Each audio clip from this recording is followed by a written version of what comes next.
Welcome back. This is K24 this morning. Of course, we're looking at the big stories across your dailies. Before the break, we're talking about the reshuffle that happened yesterday in the executive. But right now, moving forward to what our mainstay of today's conversation is, the hustler, the spirit and the law. Hannah and Jag saying, loving the discussion, tubonge jua hustler sasa. Okay, Hannah, we're going to do exactly that. In studio, Gabriel Muthuma, he's a governance expert. Joining the conversation via video link is Millie Luanga. She's also a governance expert as well. Let's start it from there because pretty uncharacteristic, Gabi. We've seen former PM taking a backtrack on this. We're expecting this to be legislated in terms of the NCIC Act and how you can or cannot use some words when you're in public rallies. What do you think informed this particular decision for them to change their attack? Because clearly, up until yesterday, they were really against this hustler narrative that was going around. You see, first of all, Jeff, we must define, what is the hustler narrative? I would really want to know. What is the dynasty narrative?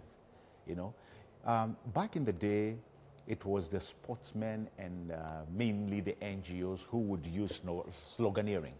Somewhere along the way, I think politicians took the word, sloganeering. To me, dynasty, when somebody says that, that's just a slogan.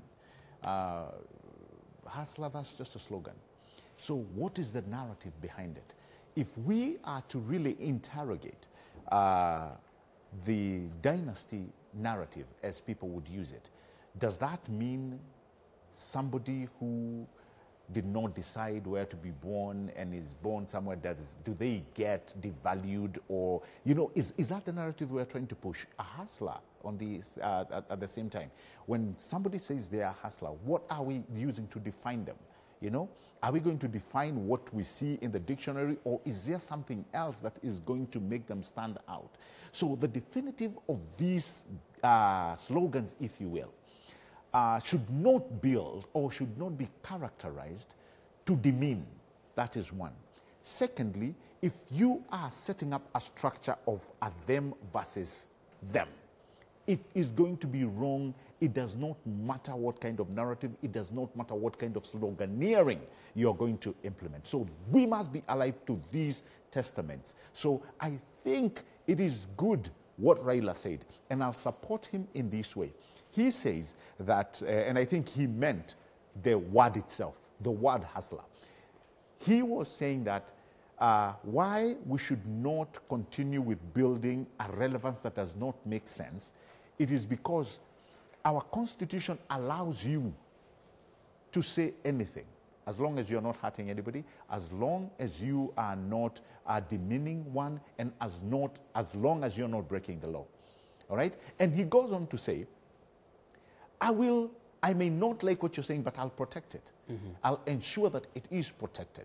I will stand with you when your rights as a citizen are going to be hindered, which is a very good thing. So as we move along, I think, Jeff, me and you have a lot of work to try and divorce bad politics and bad sloganeering from somebody who just comes up with a slogan. Okay. All right? We should not, and this I want to repeat it here, we should not build relevance out of creating disunity or out of making people be afraid of a slogan that somebody just coined. And that's why when I hear somebody say a dynasty, define to me what a dynasty is. When somebody says, I'm a hustler, and somebody is hating, I said, do you understand this? So we need to really be mindful of the slogans. But as long as they are not hurting anybody, as long as they are not disuniting this country, as long as they are not setting us apart in matters them versus, us versus them, then I think everybody, our constitution allows us to coin as many narratives as you can possibly come up with. Millie, I want you in on this one as well, because even as it stands from Raila Odinga's statement, he alluded to the fact that, this hustler versus dynasties narrative could really go down the road of what Hitler did with the supreme Aryan race in Germany on that. You've been monitoring these political rallies as well. You've seen them from time to time. The hustlers are talking from wherever they are across the country. Do you feel the rhetoric has been going in that direction? Because from where they stand, they say, we haven't said we are against anybody, but we are for the hustlers. Do you feel that rhetoric has been going towards a social class division type of rhetoric? I think that we need to be very clear about this. The Constitution, Article 33, of course, protects freedom of expression, but within the same article excludes those terminologies that amount to hate speech and that may be divisive. Now, at the same time, when you look at the same section within which you find that Article 33, we're talking about the Bill of Rights, it talks about discrimination and outlawing discrimination. And if you look at the wording of the Constitution under that particular article, it talks about any thing that is specified, including, meaning it is not limited to those that are listed there. And then it also talks about those that are contemplated. So including those that will be contemplated to fit within that aspect. Now, like we said, even in this show, I think some time back, if it was not last week, the week before, the hustler story, the intention may not be what the reality is. And the fact of the matter is that Kenyans have run away with the terminology. I think that when the Deputy President began to talk about it, he wanted people to feel that he was being locked out because he was not the son of so-and-so, but was a person who had struggled to make his name and he was being excluded from the table. But the narrative changed. It changed into the haves and the have-nots. And everything that you do in life grows a life of its own. And if we allow it to continue to grow, yet as a nation, at the point of drafting the Constitution, we were clearly aware that there is speech that is likely to cause us problem, because it did. In 2008, we were almost splitting. In 2017, we had 2 Kenyans, actually, 2 Kenyans. Roma, tondu riandikitwo ni Paulo na ari mundu wa watho athomeire ru na andu a Roma ni metikitie watho muno tondu yari thirikari ya Roma na nio mambire nginya Jesu na ni moi mawatho muno. Koguo akiaria ibuku ria Aroma ariandikire ena perspective ya watho tondu andikagira andu moi watho na nikio andu ingi matahotaga ku understand ibuku ria Romans tondu riandikitwo na perspective ya low perspective rina mentality rina oro muingi muno na Paulo ni akinyire handu akienda kwira andu aya atiriri guthinga niki na nikio twandikirwo thiini wa ibuku ria Roma 5:17 amure wagituika ati tondu wa ihitia ria mundu mwe gikuo gigitura githamakaga gikuo gigitura githamakaga. It was actually isolating, and there were incidents reported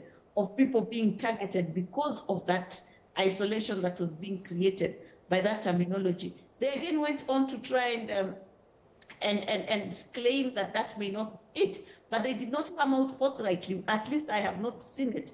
If maybe they did, I missed it in the media. But I have not seen any of the voices come out to strongly condemn some of the actions that have been taken in the name of hustlership. So I think it is important that as a responsible society, we do take action to try and define what aspects of the hustlership is wrong. Not just educate people, because with all due respect to Right Honorable Raila Odinga, it's an excellent idea to say that let us go out and just educate Kenyans and create awareness around this issue. But creating awareness around hate speech is never sufficient. There must be opportunity for you to also set example by enforcing that law and showing people. The discussion around hate speech in Kenya only became something that people were willing to be frightened of when they saw people being taken to court because of hate speech. So if there's no clear definition as to which part of hustlership is wrong and must not be applied or used, then I think we will continue to hurtle down the dangerous road that we are being taken to. Gabriel, beneath all of this talk of hustlers and dynasties, is a key issue that does, bubble to the surface at some point, and then it still goes back under. And let's look at the report that are talking about this. We have the Kriegler report. We have the TGRC report. Yes. We have the Ndongo Land report that's talking about these massive inequalities and how they are, are displayed and how they need to be resolved. Yet we don't want to look there because we know it's a really hard, really tough, potentially ugly conversation to have. Because that really, from where it stands, is the key of them. That's where the rubber meets the road. And until we address that, we skirt around this issue. Jeff, that's the genesis. And I'm glad you've actually raised that issue this morning. You see, the consummate reality that we must all agree is that sloganeering, under any sloganeering term, there are the underlying issues.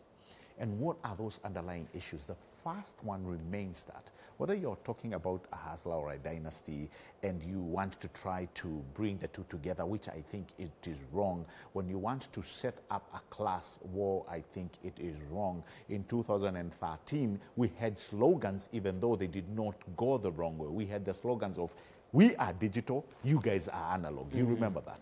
And that actually may have contributed, went all the way that we left the sloganeering, we started direct attacks.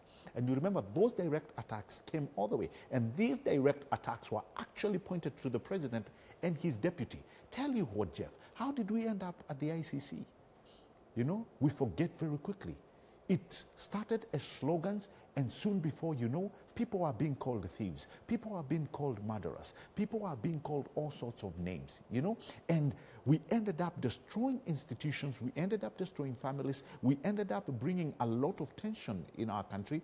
All that came from bad politics and what Millie actually is talking about as, negativity within our society. But having said that, I think what we do not, or what we must look into, which is a conversation that we've not had, is how do we bridge this gap of inequality? Whether you're looking at those that are rich and those that are poor, any society, any self-respecting society must have such a conversation. Whether you're looking at this from some of the greatest democracies in the world, starting with the United States of America, it is a conversation that they have.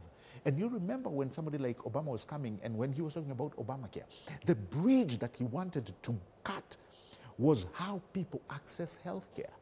Because for the longest time, it was seen that the wealthy access superior health care than the poor. Even though that may not be entirely correct, there's some element of truth in it. But what Obama was looking to do is to try as much as possible and bring it in that me and you, somebody who's making very good, who has a very good salary, somebody who is stays in a very great community, and I happen to stay in that community as well. I don't have the perks that this man enjoys. I don't have the kind of salary that he has, but both me and him can access social elements and social institutions that more or less put us on the same boat. What am I talking? Two of them I can point to. One is the social health care. Second is the education. If, Jeff, you are making, let's say, a good figure salary, and I am not, but my children and your children are able to access the same medical health care, are able to access the same academic institution, they go to the same school. What separates them is the ideas and their brain power. That is how you start bridging the gap. And I think, Jeff, I feel this is the highest time, even though we've not done it in the past. It is good as we move forward to a Kenya where we are looking to live harmoniously and in tranquility, to start talking about what are some of the things that we are going to do to bridge this gap of the rich versus the poor. Because up until then, when they are able to almost more or less the same, enjoy the same social structure, will be good. And here is why. I always am an avid supporter of devolution and the Big Four agenda.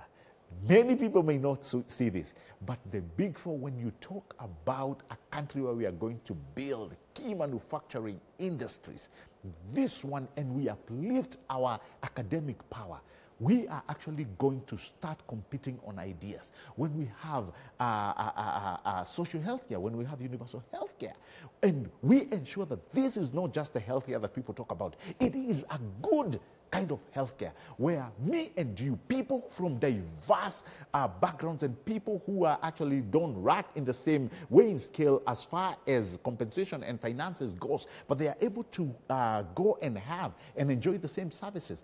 That is one item that will continue bringing and indulging not only the convenience of the day, but will also bring the society together. When you look at the other issue of food security, you know, the tomato that you buy from Kiambu is a tomato that somebody at Narok, the same tomato, the same way it is grown, you know, the pricing will be the same. So we are going to be united by several key agendas that will bring unity at the end of the day. This is the conversation that we should be having, Jeff. And it is important that we start it now, sooner than later. Millie, I'll pose the same question to you because from where it stands, we've always spoken about, you know, issues like land being very emotive, yet therein lies a very big question as to the discrepancy in ownership of land. We don't want to look there, we want to look forward into the future, but how do you do that without, you know, correcting, you know, past anomalies? How do you have those tough conversations as a country without, you know, just spiraling down the rabbit hole, so to speak? I think that we started the process pretty well when we went through the TGRC, where people were speaking their truths at the localized level and dealing with the truth. Because sometimes what people just need is to have an opportunity for them to hear you acknowledge that actually it is true. That yes, it is true that we were displaced from this place, that we belong here.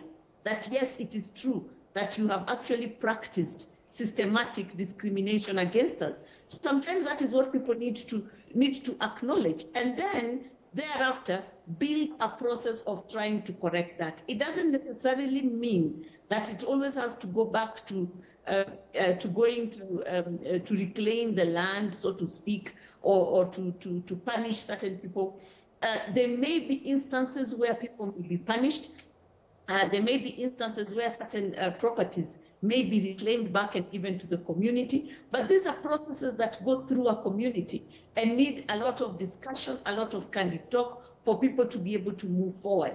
Sometimes in Kenya, the way we've had the conversation, when people say nobody is willing to deal with anybody who's doing something wrong because you're fearing that you may also be subjected to the same. It is important sometimes to start with one person because it changes the process forward. And I'll use an oft-quoted example. We removed Nancy Baraza from office for no other reason other than she tweaked somebody's nose. No other reason. And thereafter, we had set certain high standards in this country. But we put those standards down the drain when under the former CJ Mutunga, decided that it was fine for anybody, even if you had serious crimes being leveled against you, to vie for office. Thereafter, it opened up the Pandora's. But again, that has been changed by the courts, by Justice Mumbi, saying that, listen, if you have certain things about you, you have to keep away, you have to do certain things, there are certain expectations of you within that time. And slowly that has been changed again, and we're accepting it. So I think that there has to be that give and take. There has to be that balance. There has to be that community engagement and acknowledging that some wrongs may not be rectified, but let us move forward and see how do we improve. That's why you have affirmative action. That's why you have equalization. How do you ensure that you try and improve the wrongs that have been meted out to certain persons or communities? Gabi, when you look at it from a political lens, how does this hustle narrative go from here? Because now clearly everybody is like, fine, we can have this conversation, let's not legislate against it. How do you think it morphs as we get into campaign season proper? You see, Jeff, and like many of us, I always like interrogating people.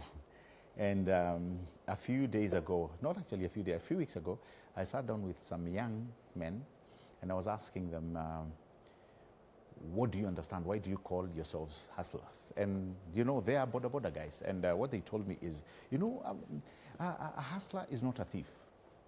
Okay, I said, okay, continue, tell me what you think. He said, what it just means to us is we are always determined. You know, if today is not a good day, tomorrow we hope that it's going to be a better day.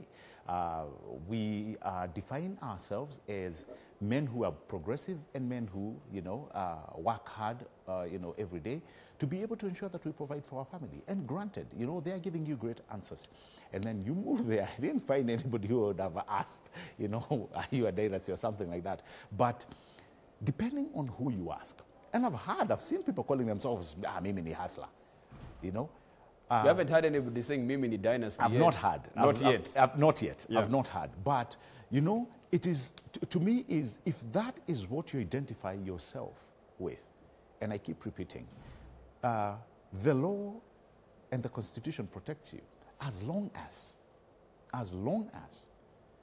it is not indecent, you're not hurting people, it is not being used to devalue people, it is not being used to create disharmony, because that to me is what I care about. Kenya at the 21st century, how do we continue uniting? How do we get this country united? Given the fact that we have all these tribes, what must be done so that, Jeff, every 5 years I don't throw a rock at you, I don't see or get to see your car being burnt, I don't see your business coming to a halt, something that you've invested your entire lifetime is burnt in just one day and you're taken back to the poorhouse. What are some of the things, you know, that we need to talk about to continue with the question that you're asking, to continue bringing cohesion in this country? So that, to me, is a conversation that matters most, more than a slogan. You know, at the end of the day, this is where the politicians come in.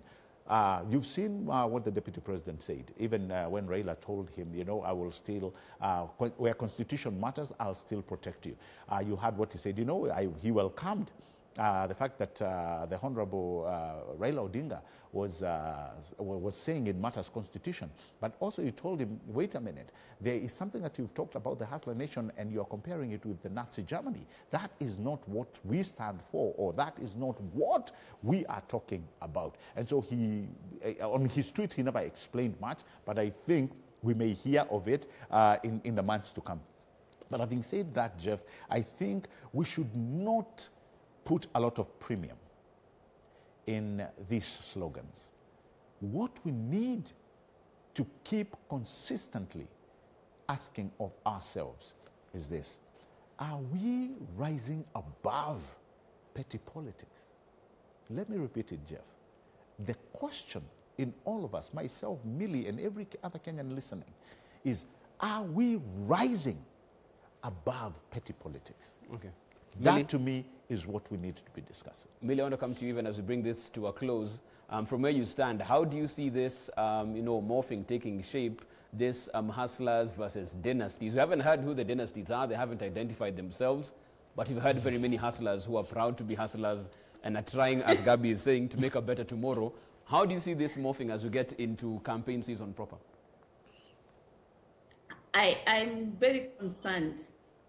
Speaking as a Kenyan who is concerned or interested in the unity of the nation, I'm very concerned about this talk, and I'm more concerned by the fact that the Deputy President, a person with massive following in the country, with a very senior position, is burying his head in the sand, refusing to see the problem that is likely to emanate, or that is already emanating from the use of that term, because then he would begin to address it.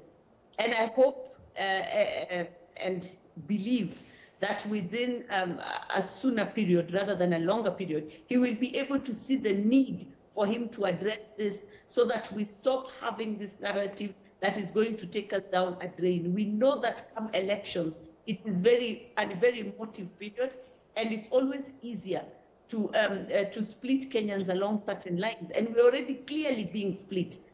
And the unfortunate thing is we don't even know what those lines are, because when you say somebody is poor and rich, it's so relative, and it differs at any one point. When I'm walking on the streets because my car is parked somewhere, I'm one of the walkers in the streets and I identify with all the pedestrians. When I'm driving, they don't identify with me. Yet 2 minutes ago, I was one of them. So it's something that changes. It's very fluid.